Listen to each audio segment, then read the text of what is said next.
Hi everybody, thank you for watching Gaffer and Gear. In today's episode, I'm going to be reviewing the Godox No-LED F400Rs. These are a 2 foot by 4 foot RGBWW matte light with 400 watts of output. Now, included in the kit, you get the traditional softbox, which has a fantastic control grid, but also you get an inflatable front, which also has a control grid. The lights have built-in CRMX, they are weather resistant, they have a CCT range from 1800 Kelvin all the way up to 10,000 Kelvin, and being RGBWW of course, they have RGB color capability.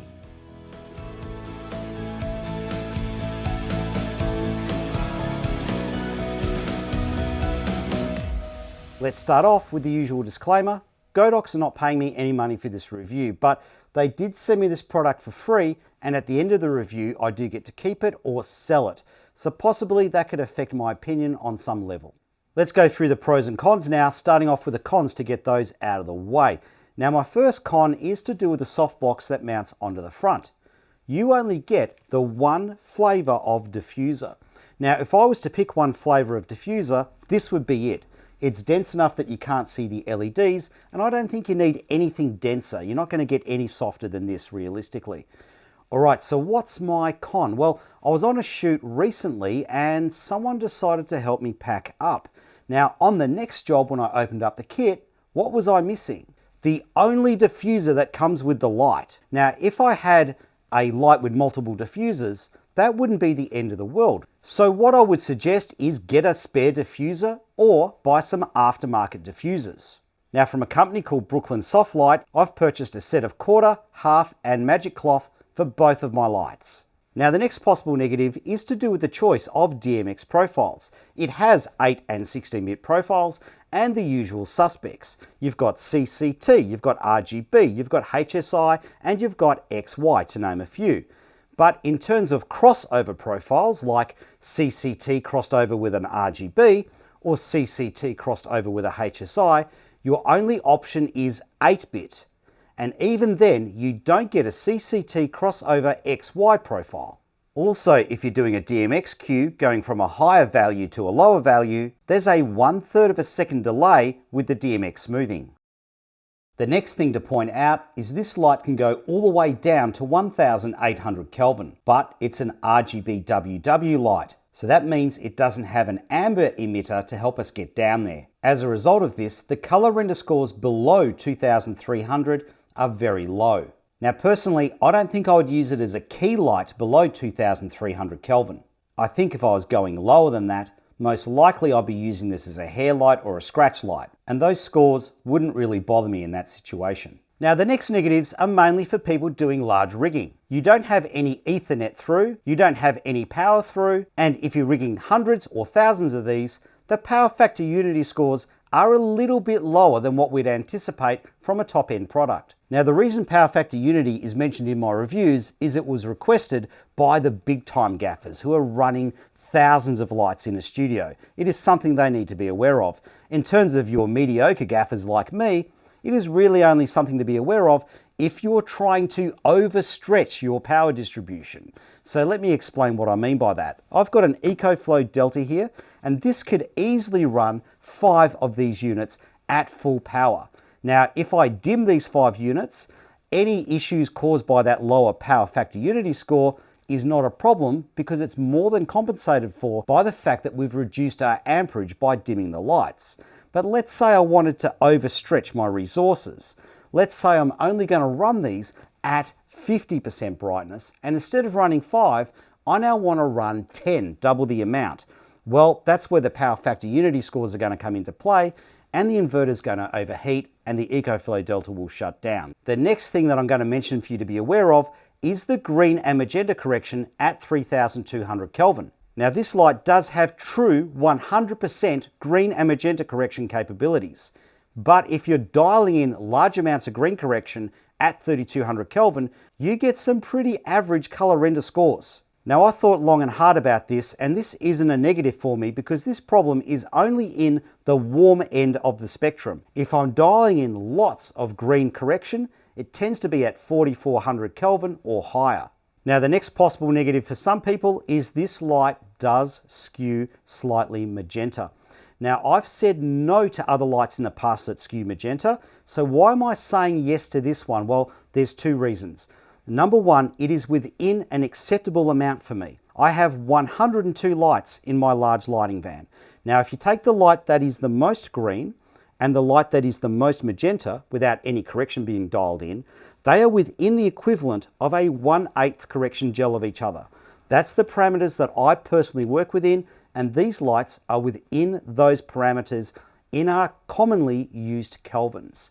Now the next reason that this is not a no for me in this circumstance is because in our commonly used kelvins, it is skewing magenta by a very consistent amount. So if I did have a very fussy cinematographer notice it and they asked me to dial in a bit of correction, if they then started playing with the kelvins, I would not have to readjust the green and magenta value. And the last con for me, the controller has a mount for a clamp, but the clamp is not supplied standard in the kit. You have to buy it as an optional extra, and I've been waiting months for mine to arrive. Now let's talk about the controller, which is quite large and heavy for a controller running a 2 foot by 4 foot mat, but let's get into why it's heavy, which leads us into the pros.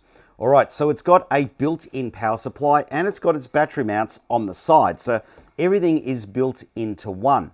Now in terms of the size of its power supply, not only can it run the 400 watt light, but it can do it over a maximum of 10 meters of head lead. Now the head leads can also interconnect and the light is sold with a 5 meter head lead. The next reason I have for this control system being so big is because it has two separate dimming systems. It has pulse width modulation, which has two modes of operation. You've got a low end mode, which only runs at 7 kHz. This gives you good color fidelity in your low end dimming, but it's not high speed flicker free. You've got your standard mode of operation, which is a nice compromise between getting good color fidelity and the light being relatively high speed flicker free. Now these two modes also have minor frequency adjustment.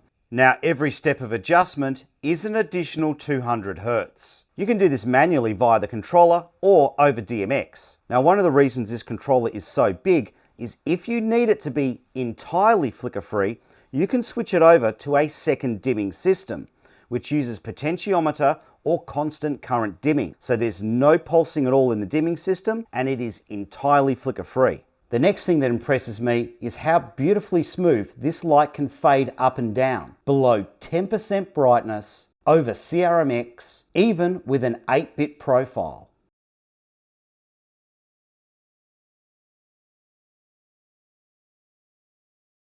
Now the next pro is the light can pack down very small, and it can easily assemble because of its exterior skeleton system, which has individual locks on each of the rods. Now, a possible negative for this is if you wanted to mount this plush onto a wall, or possibly even a ceiling, having this exoskeleton mount and the mounting point takes up quite a bit of space. But Godox have got a solution to this, which is included in the kit, and that is an inflatable front. So you've got this mattress style blow up, which is transparent on the back and has a grid cloth diffusion built into the front, and that simply velcros onto the light. And that supplies enough structure that you can have the light assembled very strongly without having the exoskeleton mount.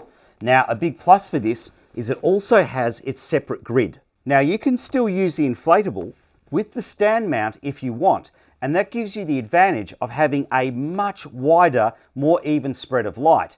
It's the equivalent of having a flat panel and then putting a dome on the front because of all of these ripple sections.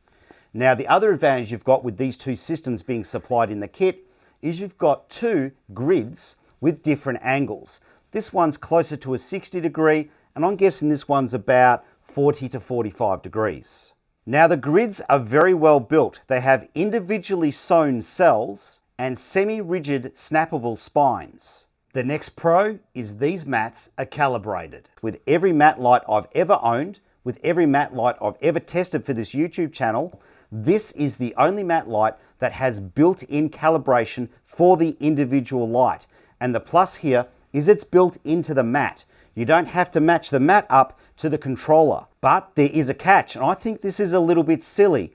this calibration is not turned on by default. You have to go into your gamut selections and select correction gamut. Now the light is supplied with its default set to original gamut. Now original gamut means that the light is not restricted to a calibrated gamut. It'll give you the full range that the LEDs can do. A big pro for me is CRMX with a status light. So I can see what's happening with my CRMX connection without having to go into a menu system. The head, the connectors, and the controller are all weather resistant. Initially, I didn't think much of that at all, because if I'm working out in the rain, I will use a COB light and put that through a diffusion frame. But then it occurred to me on a job when it was raining that the reason I was doing that is because my other matte lights didn't have an IP rating. Another pro is the build quality on everything is superb. And the last pro for me is the firepower that I get off this thing. It's not limited to being a key light that I can use in close or something that I can put on a boom. I often use them as edge lights at a distance because of that firepower that they've got. And in all honesty, I've been so impressed that I bought an 800 watt version of this and I've got a second 800 on order. All right, so let's go through price and what you get. So I've seen this listed for typically about 2,200 US dollars and about 4,000 Australian dollars. Now, just something to note on the listings, I've seen it at exactly the same prices for just the kit with the light, and also exactly the same prices listed with the kit and the inflatable attachment that goes on the front. So it would pay to definitely check what you're getting for your money. So this bag has the main light kit. This bag has all of the inflatable stuff inside it. We'll take a look at this a bit later on. Now the light comes in this bag, so you've got wheels at one end and a pull-out handle at the other. Look, the bag looks pretty substantial and pretty good. I'm keeping it in the bag at the moment because I don't have room in my van to leave the light assembled. All right, so the first thing I'll pull out is the matte light itself. So this comes in a bag. Now, before I unfold the matte light and show you that, there's something else that comes in the kit. And when you open up the kit, there's a plastic bag and it has some material in it. And initially that looks like it's some sort of skirt, but it's actually a protector. So I've got that on the mat now, so I'm just going to show you that. So this is the size that the mat packs down to. So it packs down to 1/4 its size. You can't roll it up. That's an important thing to note.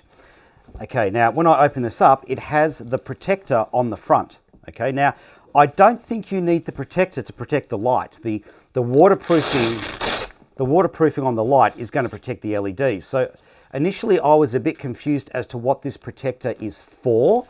And when I was on a job, one of my assistants was building one of these for the first time and he was assembling it on a tabletop. And that's when I realized what the protector's for. I think the protector, and I could be wrong on this, I think the protector is to protect the surface which you're setting the light up on from getting any scratches in the setup process. So let's take a closer look at the LED mat now. Now, despite having a weatherproof cover over the LEDs, it is actually quite lightweight. It has an abundance of Velcro around the outside, which makes it very easy to assemble. And it's got 8 eyelets for your rigging, and the corner eyelets are used to mount the frame. On the back of the light, you've got a massive connection point, and there is absolutely no way this is going to rip off the mat. Of all the matte lights I've owned, this is definitely the most secure connection I've ever seen. The next thing I'll talk about is the stand mount. So you get this stand adapter. Now, I wouldn't bother with this. If you want to run on a regular light stand, just buy a C-stand grip head. This thing's a little bit difficult and irritating to use, so my advice is don't bother with that. At least I don't. Okay, let's talk about the stand mount or the exoskeleton. So this has individual locks on all of the rods. Now I'm just going to go through how I set this up so you can see just how simple it is. Okay, so I mount this onto the light stand without the mat attached. And then I just feed the receivers in here through the top eyelets.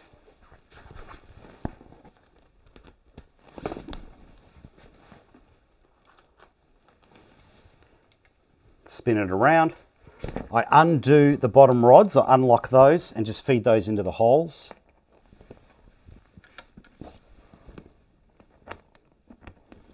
Give it a pull. Next in the kit is the softbox shell, which comes in its own bag. And it's really good that it does come in its own bag because this thing has heaps of Velcro on it, which is the hook Velcro. So this just sticks to everything. So you want to keep that bag. In terms of assembling this, this is quite folded down compactly. So when it's assembled, it does have a little bit of a floppy point across the top. And the other thing to point out is this Velcros to the back Velcro on the mat, not the front Velcro. So a few people setting it up have fallen into that trap. Now what we have found is when you have the softbox on, this is actually wider than 4 foot. Now this front Velcro, if you put the diffuser on, which mounts to the front of the softbox, that can have a little bit of hang in it. So if you've got it upside down above a set, or pointing downwards above a set, and you need that little bit less footprint, you can just attach the Velcro, the diffuser directly to this Velcro, and it'll work as a soft light. Now in terms of putting the light onto the rods and setting up the softbox, I would recommend having the light vertical. And as you can see, it sets up real quick.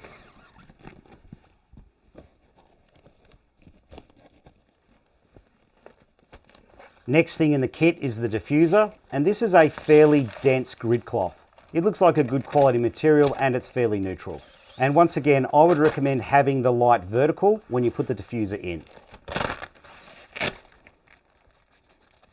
Now, if you've got the unit set up horizontally, this is the little bit of sag that I'm talking about. Now, it doesn't affect the quality of the light at all, but it affects my OCD tremendously. Now, if you've got the grid in, that actually gives it some support and it's absolutely not an issue. Now, because I'm incredibly OCD, what I've done with my other kit, which is now out on a rental, so I don't have it here to show you, is I've just got a piece of metal and bent it and covered that in Velcro. And I have that between here and here, and it just gives it that little extra bit of support. You don't need to do that unless you're OCD and this is driving you absolutely nuts. Now on the back of the light, the connection point being off to one side does upset the balance a little bit. It's a bit of an issue if you're using this. It does make it a little bit harder to set up, but if you're using a grip head, because the pin on the back of the mount is a good full-size pin that goes all the way through the grip head, your grip head's not going to have a problem keeping this mat level. Now all the way around the outside of the softbox here, you've got Velcro all the way around. So if you wanted to build your own skirts, you could put Velcro on those and you wouldn't have to use pegs, so that could be very convenient. But as you can see here, if you put this thing down on carpet, you're going to spend 20 minutes picking carpet out of it. The next thing we'll talk about is the control grid. It's really well built. It's a really good control grid. It's built a bit differently to other control grids. So one of the advantages of this for me is the shape that it packs up into. It doesn't pack up like other snap grids do, for example. And these big spaces, incredibly handy because if I need it on standby, it's ready to go. Now, one of the reasons that this is a bit of a different shape is two of the corners are not actually connected. So what that enables you to do is get the corners plush into the corners of the softbox. Now, as you can see, there's still a little bit of a sag there, but it's not too bad. And what I really like about this is the size of the cells. So it's got lots of small cells, and what that does is reduce the shadow echo. We'll see that later on in the episode. The next thing we'll talk about is the cables. And one thing I really like about the supplied power cable is it's a good length, but also the actual cable itself is rated at the maximum power draw that can go through the power con or the Nutrix connector here. So what I like about that is if this cable goes out on a rental and it ends up on another light, not a 400 watt mat, but maybe a 1200 or something like that, this cable can easily take that power load and it's not going to melt down. Now, one thing I like about the head leads is the head leads interconnect. They're made from a very solid rubber and they have good quality industrial connections. Now, the next thing is the controller. So I weigh this in at about 6 kilograms, but looking at it, I've got to say a fair bit of that weight is the build quality. So if you drop this, I'd be more worried about damaging the floor at the location than I would be about damage to the control box. It really is a solid construction. Now, as I pointed out earlier, it's got 2 dimming systems in it, and it also has some really smooth fade up and fade downs in the low end, and that doesn't come at a light weight. On the top of the controller, you've got a braided carry handle, which is extremely well secured. The top panel of the controller consists of the power button, an accessory port, and the power out to the light. Now you can run up to 10 meters of head lead from this port. Below that is the user interface. On the sides of the controller, you've got your V-mount battery plates. Underneath that on the left side, you've got your 5-pin DMX in and DMX out and a USB-A port. On the opposite side, we've got our local area network connection and we've got our universal AC input. The front of the controller is metal and has a heatsink integrated into the design. On the back of the controller, we've got a clamp mount and our ventilation, which does consist of a small cooling fan. Now this cooling fan is not absolutely quiet, but I don't think it's ever going to be a problem. Let's have a look through the inflatable kit now, and the first thing of course is the inflatable mat. Now with the inflatable mat, it's got an ample amount of Velcro around the outside, which makes it quite easy to attach to the mat. Now just like for the softbox and diffuser, I would recommend putting the inflatable on while the light is mounted to a stand and in the vertical position. The next thing in the kit is an adjustable skirt. So this Velcros around the outside and its length is adjustable via Velcro. Now, I can't be bothered setting this up on a boom arm to show you, so just trust me on that, this is okay. The next thing in the kit is a control grid that goes onto this inflatable. Now, this also has a very generous amount of Velcro flaps, so it is quite easy to get it onto the light. Now it is a wider beam angle to the other grid, so that is a possible advantage. Now also included in the kit is an AC powered fan with different size nozzles. Now in terms of its battery capability, this can power off a single 14.4 or 14.8 volt V-mount battery at a maximum of 40%. But just to note, you can't do a hot swap. If you run it off two 14.4 or 14.8 volt batteries, it can run at a maximum 70%. If you run it with a 14.4 or a 14.8 volt battery in combination with a 26 volt battery, it will run at 90%. And if you run it with two 26 volt batteries, it will run at 100%. On the user interface are battery status indicators for the individual batteries. Okay, let's take a quick look through the user interface and the menu system. Now, I'm not going to cover everything because this is not an instructional video. Let's start off by having a look at the CCT mode. Now, your brightness is adjustable in 0.1% increments. Your CCT is adjustable in 100 Kelvin increments. The bottom of the range is 1800 Kelvin and the top of the range is 10,000 Kelvin.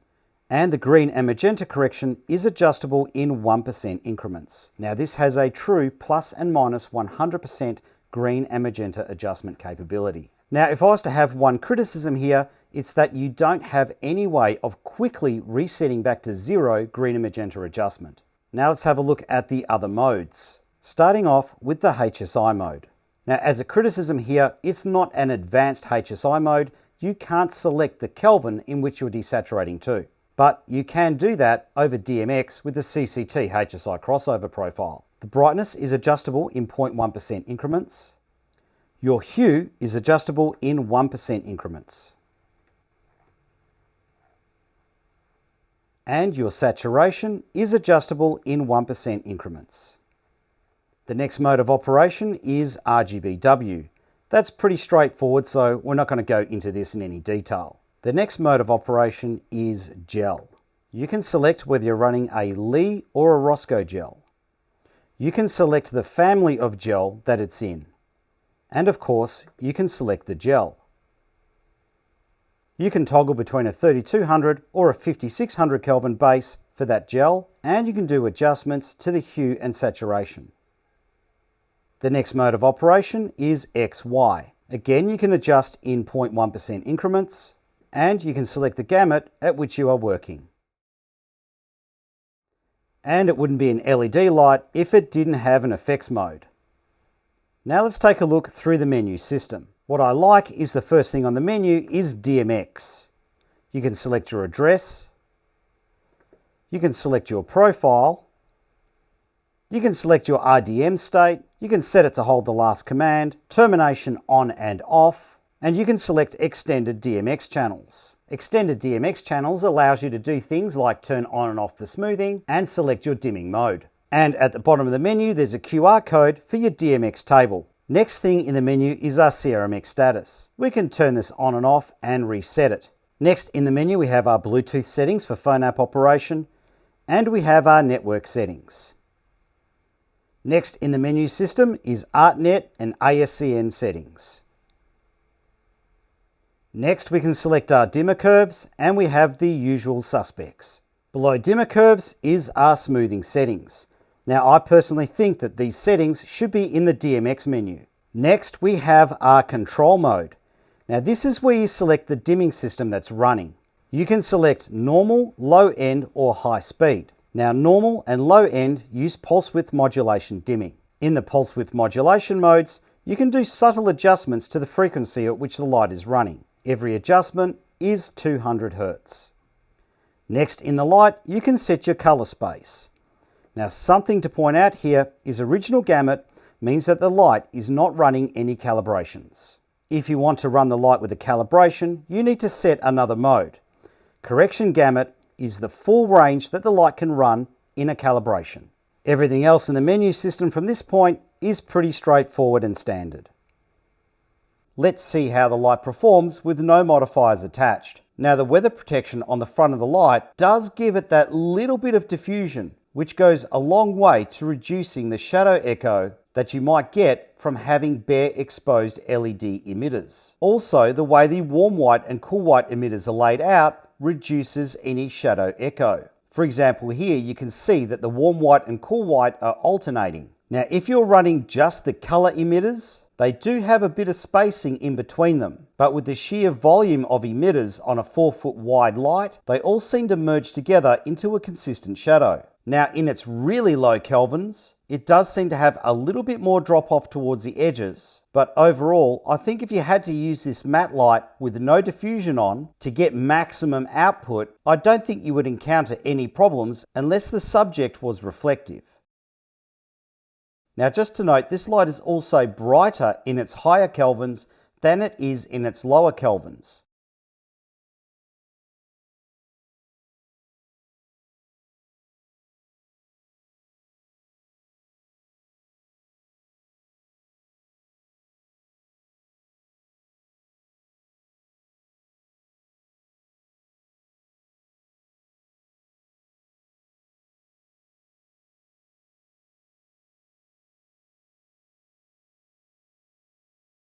Now here we're just going to have a look at the shadows with different kelvins, and the results seem to be fairly uniformed.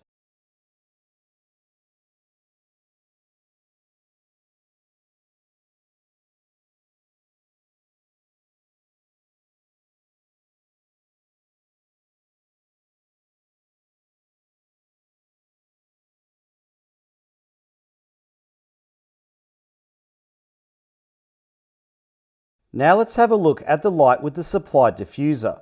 And just as a rough gauge, we've lost about half an f-stop, but the trade-off is a wider beam with more even distribution. For me, this would definitely be the most common setup.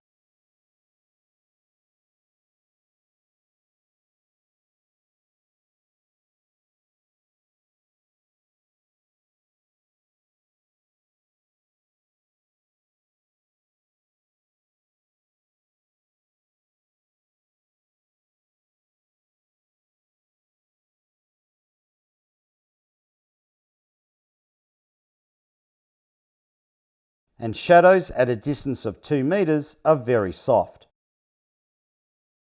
Now let's take a look at the supplied diffusion with the supplied grid. Now I'm just guessing here, but it looks to me to be something like 40 to 45 degrees.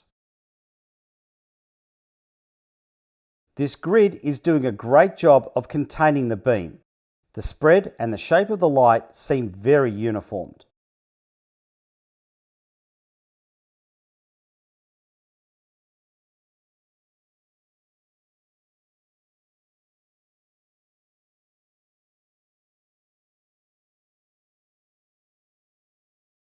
Now just to note that this grid is using lots of smaller cells, as opposed to using bigger cells with thicker walls. This results in virtually no shadow echo.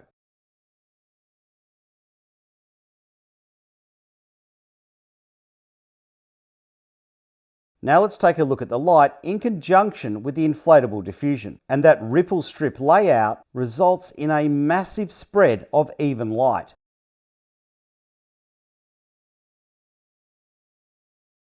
The width of the beam and the evenness of the light and colour seem to be the same regardless of the CCT or colour that you dial in. Now I can't see me using this diffuser a lot, but I'm definitely going to keep it on hand in case I need that very wide, even distribution of light.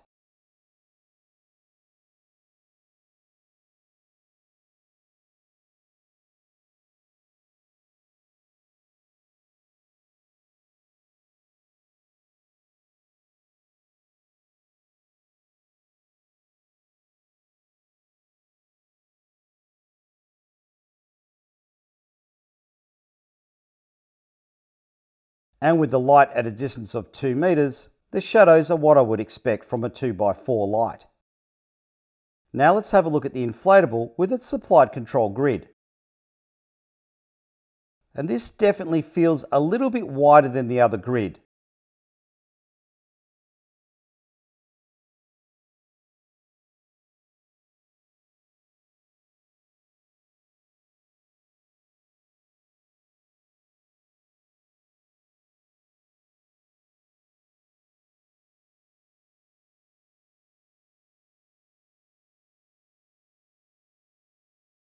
Now just to note, this has a wider cell configuration with deeper walls, which is typical of most of the control grids that are out there. But those wider cells do result in more shadow echo. And this shadow echo is typical of what I would expect from a grid of this size. Alright, so let's go through the CRMX testing, but just a couple of things I want to explain before we do that. Alright, for those of you who don't know, CRMX is a radio transmission system used by professionals. So what we're doing is seeing how the lights respond to commands from a professional lighting console that runs wirelessly. Alright, so the first thing I want to talk about is the DMX smoothing on this unit. So it does have a 1/3 of a second delay in its smoothing if you're going from a higher value to a lower value. So hopefully that's something they can fix in the firmware, because other manufacturers have had this issue and have managed to fix it. So I'm pretty confident that they will be able to fix this. Now, if you're going from a lower value to a higher value, it is pretty much on the money, on the cue, or as close as we can get to being on cue with radio transmission systems. So I'll just show you here, if I just turn everything off, these will turn off about 1/3 of a second behind my key lights. And then when I turn everything on, it's pretty much instantaneous. This light has 8 and 16-bit profiles, but it doesn't have a 16-bit HSI and CCT profile, or CCT plus HSI profile. It only has it in 8-bit, not 16. Now that is the common profile that I use on set. So in the test comparisons, I've got this up against its opposition product, with this running in an 8-bit profile and the opposition's product running in a 16-bit profile. Now that is unfair, but that is the real world situation that I'm operating in. If you're going to have a light that only has a profile in 8-bit, well, it's going to be up against lights that have that same profile in 16-bit. So I think it's fair enough to do that comparison, because that might affect people on set. But here's the interesting thing with that. Other than that slight delay that you've got on the cues down, this in its 8-bit profile actually outperforms its opposition's light running in a 16-bit profile. And where you can see this is when we're doing slow fades at the end of the testing between 10% maximum brightness and 0% brightness over 5 seconds. This actually dims smoother, despite the fact that it's running an 8-bit profile, whereas the other light's running a 16-bit profile. So that really shows how much effort they've put into programming their smoothing and programming their low ends. Okay, let's start off the DMX testing. The Godox F400R is running in mode 6, which is a CCT HSI 8-bit crossover. And it's also running in its extended DMX mode, which means I can turn the smoothing on and off remotely, as well as the low end dimming capabilities. It is receiving its commands via its internal CRMX receiver, and for the initial testing, its smoothing will be turned off. To give you something to compare it to, we have a Nanlite PavoSlim 240CL. This is set to a 16-bit CCT and HSI profile. It is receiving its commands via its internal CRMX receiver, and for the initial testing it will also have its smoothing turned off. The DMX commands are being generated via the blackout lighting console, and they're being transmitted via a Cerise transmitter, which is hardwired into the iPad and has a refresh rate of 41 Hz. To start off the testing, let's have a look at instant on-off commands. And just a reminder that both lights have their smoothing turned off.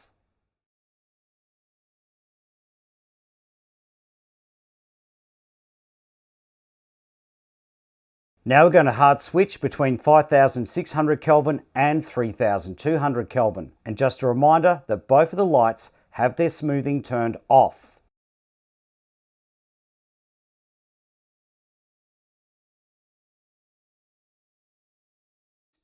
Now let's do some instant changeovers between a CCT and a color hue, and just a reminder that both lights have their smoothing turned off.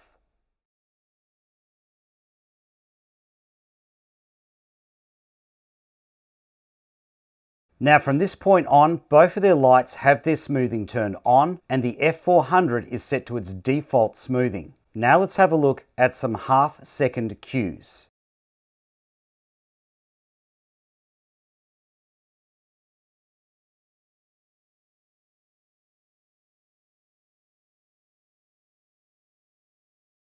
Now for some 1-second cues.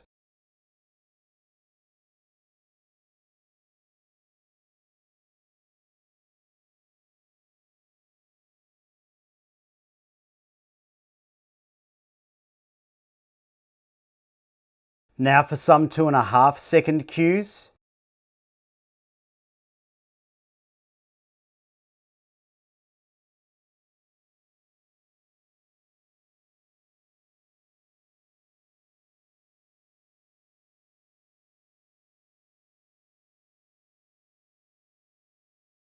And now for some 5-second cues.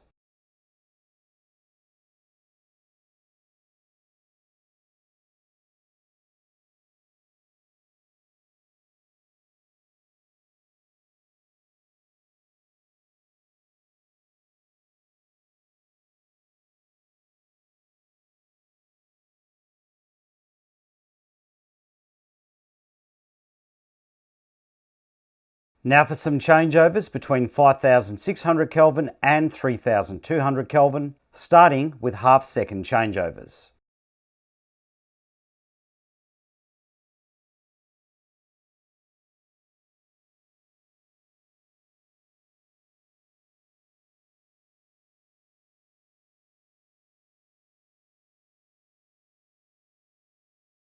Now for some 1-second changeovers.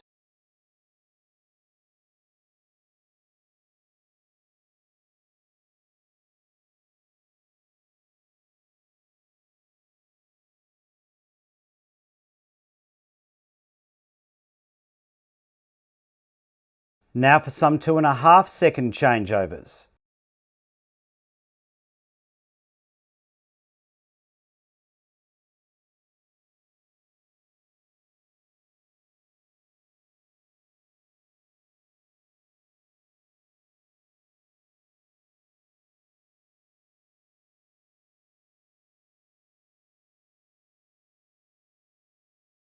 And now some 5-second changeovers.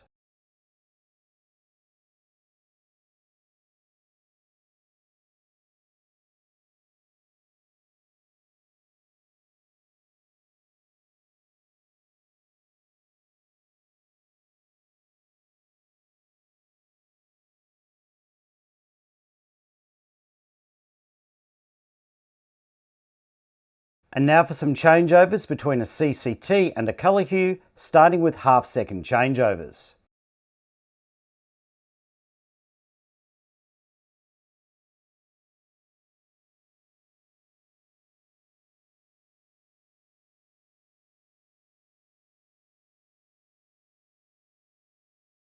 Now for some 1-second changeovers.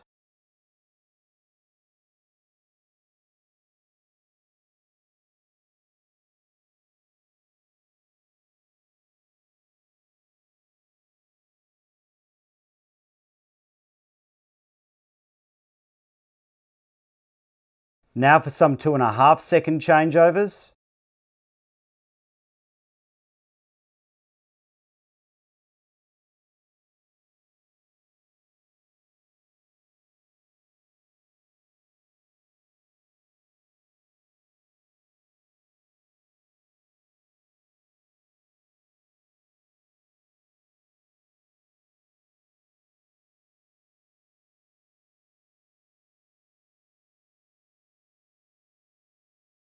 And now for some 5-second changeovers.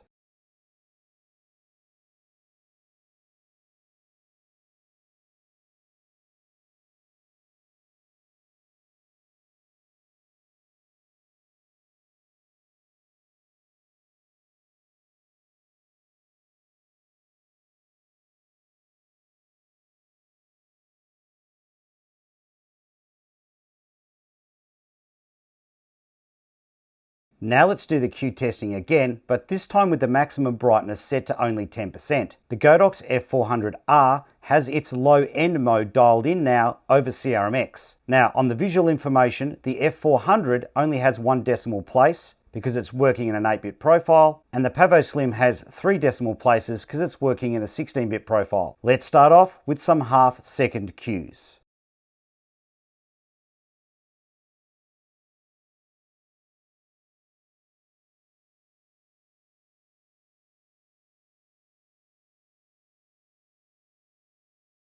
Now for some 1-second cues.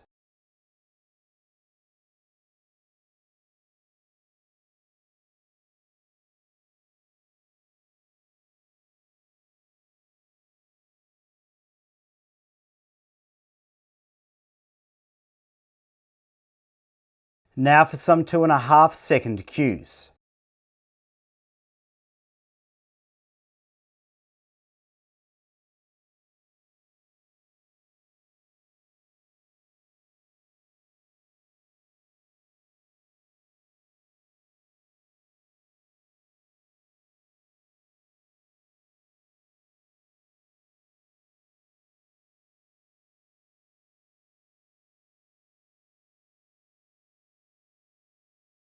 And now for some 5-second cues.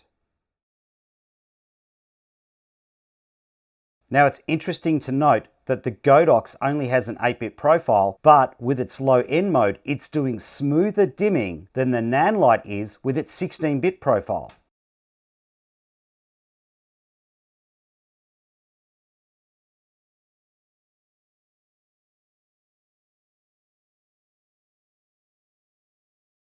Now for shits and giggles, I'm going to do the same test again, but this time with the Godox set to its maximum smoothing. Let's see how smooth this thing will dim with its 8-bit profile with a maximum brightness of only 10%. Let's start off with 1-second cues.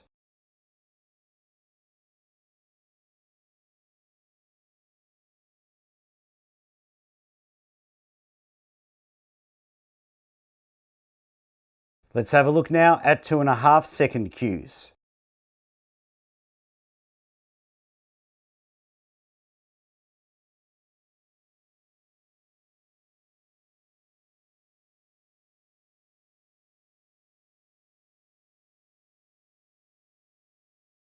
And finally, some 5-second cues.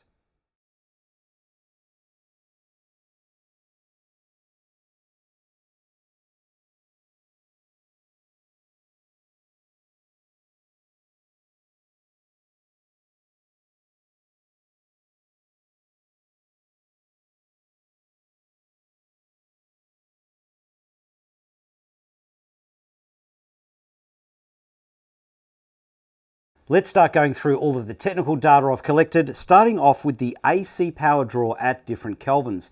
Now, just something to note, the power supply coming into my workshop here is around 230 to 240 volts. So if you're in a 120 volt country, you might have slightly more power draw than I do. The maximum power draw automatically recorded over several days of testing was 451.3 watt. Now I've given you quite a few other readings here because the light does have quite a bit of variation in brightness and power draw between its bottom kelvins and the rest. Now the power factor unity scores are quite low for a modern light aimed at the professional market. Now let's take a look at the dimming system, and you have three main selections: normal, low end, or high speed. If you select low end, the light is running at about 7 kHz pulse width modulation. This is relatively slow for pulse width modulation, so it would not be high speed flicker free. However, slow pulse width modulation frequencies like this give you way better color fidelity in your very low end dimming. The standard dimming system is pulse width modulation running at 16 kHz. Now this is a high enough frequency that you'll be flicker free the bulk of the time. If you are shooting in the high hundreds or thousands of frames per second, you could possibly get some flicker. Now, if you need to shoot completely flicker free, you can select the high speed mode. The high speed mode is running constant current dimming, so there is absolutely no flicker regardless of the shutter speed or frame rate that you shoot at. Now let's have a look at the dimming characteristics at 3200 Kelvin. I've taken readings at 100%, 75%, 50%, 25%, 10%, 5%, 1% and 0.1%. The target value is accurate. The CCT is very accurate. The TM30 color render score stays at 95 all the way down to 10% brightness. And the delta UV or green and magenta does shift around a little bit, but nothing that's really noticeable. So overall, I'm very happy with the dimming results at 3200 Kelvin. Now let's take a look at 5600 Kelvin. The target value is quite accurate. The CCT is very consistent all the way down to 1%. The TM30 color render score stays the same except at 1%, and the delta UV or green and magenta does drift around a little bit, but nothing that's perceivable. So once again, I'm very happy with the dimming results at 5600 Kelvin. Now let's have a look at the average CCT target value accuracies. Between 1800 Kelvin to 3000 Kelvin, there is quite a bit of range. The most it was out by was minus 73 Kelvin, and the least it was out by was minus 2 Kelvin. These are the results from 3100 Kelvin to 6800 Kelvin. From 6800 Kelvin up, the CCT accuracy does bounce around a little bit, so I didn't include that in any of the averages. Now let's take a look at the color render measured in TM30RF. Between 1800 Kelvin to 2500 Kelvin, there is quite a bit of variation. It starts off with a really low score of 58 and then works its way up to a very respectable 95. From 2500 Kelvin to 7000 Kelvin, where I stopped taking individual readings, the highest score is a 95 and the lowest score is a 92. Now let's take a look at the white point placement measured in delta UV. And just to note that I don't have these sections broken up into even groupings. This is because the averages would have been very misleading. Between 1800 Kelvin to 6000 Kelvin, the light does skew magenta. In its lower kelvins, it skews more magenta than it does in our commonly used kelvins. Now let's take a look at the highest CCTs from 7500 Kelvin up to 10,000 Kelvin, taken in 500 Kelvin increments. Now let's have a look at the green and magenta correction capabilities at 3200 Kelvin and 5600 Kelvin. Now these lights do have what I would consider to be full green and magenta correction, but there are some interesting results at 3200 Kelvin that won't affect how I use the lights, but it is worth knowing about. Let's take a look at the green and magenta capabilities at 3200 Kelvin first. And just to give you a base reference, with no green and magenta added, the light came in at 3155 Kelvin with a TM30 color render score of 95, and the delta UV came in at minus 0.0020, which would make the light at this point slightly magenta to about the equivalent of 1/2 of a 1/8 correction gel. When I dialed in 100% minus green, the CCT came in at 3180, the TM30 color render score came in at 89, and the delta UV or white point placement came in at minus 0.0320, which according to my spectrometer is more or less a difference of the equivalent of a full correction gel. When I dialed in 100% plus green, the CCT came in at 3275. Now the white point placement or delta UV comes in at plus 0.0273. which according to my spectrometer is more or less the equivalent of a full correction gel. But the TM30 color render score came in at 31. Now I've taken some additional readings to see if this is going to be a problem for me or not. So with the light set to 3200 Kelvin with 50% plus green, we get a TM30 color render score of 70% with an average saturation of 101%. with 25% green dialed in, we're starting to get a bit more respectable now with a score of 85 and an average saturation of 104. And with the equivalent of a 1/8 correction gel dialed in, which I personally think is the most I'm ever likely to dial in, we've got a TM30 color render score of 92 with an average 103% color saturation. Now let's take a look at 5600 Kelvin. And just for your reference, with zero correction dialed in, I got a CCT of 5632 with a TM30 color render score of 93. And the delta UV came in at minus 0.0015, which would make the light at this point, compared to the black body curve, slightly magenta to less than the equivalent of 1/2 of a 1/8 correction gel. When I dialed in 100% magenta, I got 5745 Kelvin with a TM30 color render score of 84, and the delta UV came in at minus 0.0310, which, according to the calculations on my spectrometer,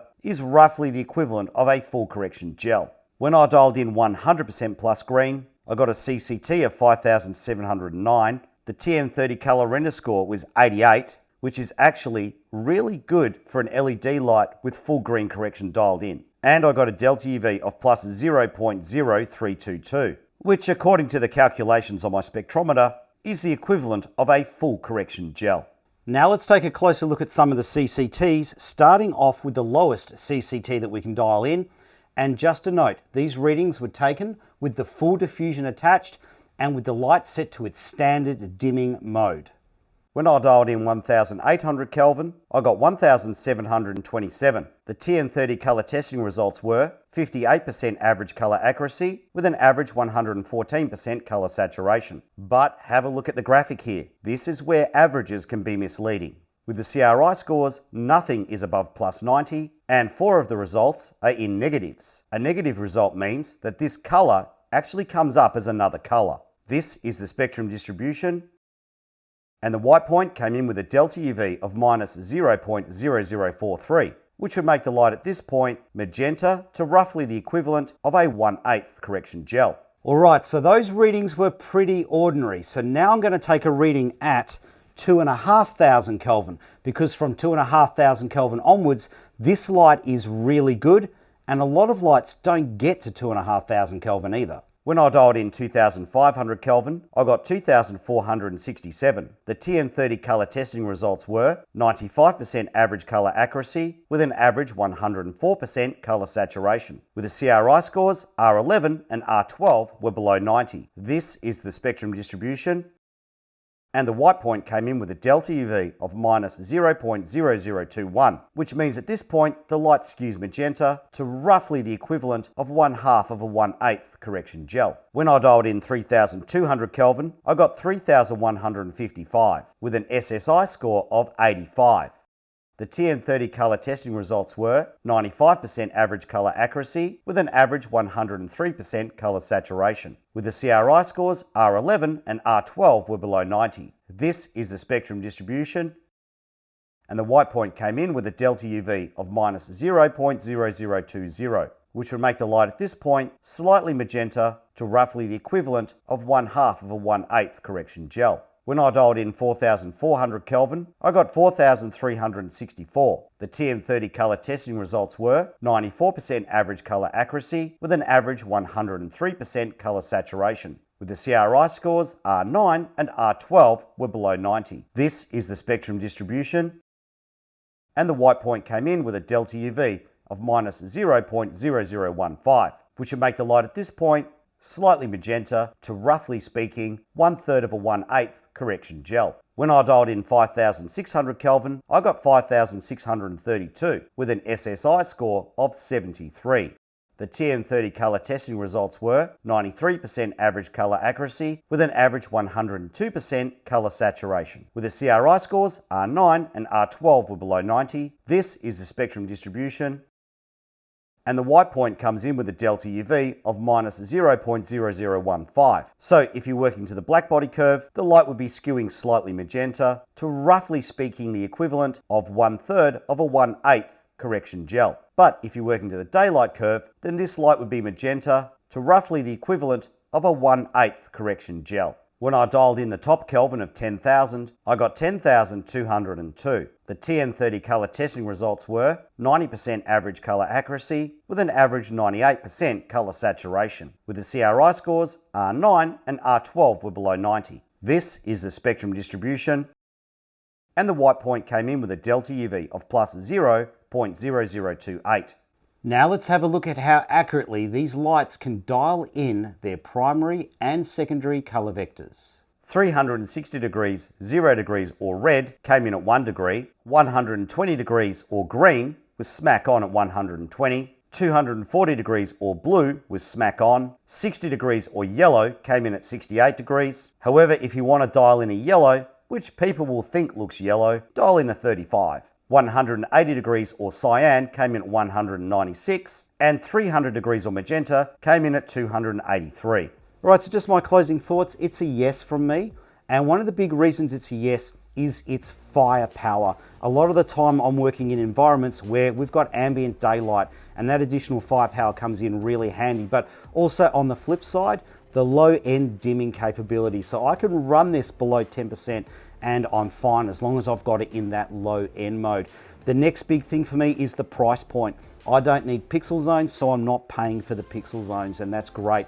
So it comes in at about the third of the cost of other lights that I'd be considering in this size. So I'm going to get a quick return on investment. And the other thing that's helping me get a quick return on investment is how often this is getting hired out. All right, because it's cheaper to buy, I can rent it out at a cheaper price. But the price point it's selling is really, really, really cheap if you're a gaffer. But if you're a one-man band, a guy that owns some camera gear, some audio gear, some lights, this is that little bit too expensive for those guys, so they're renting it off me, so that's also a plus. Look, Godox, I think you've done well with this. Please, please, please give me a 16-bit CCT HSI crossover mode so I can fine-tune my low-end dimming a little bit more, and I think I would be completely happy with it. Well done.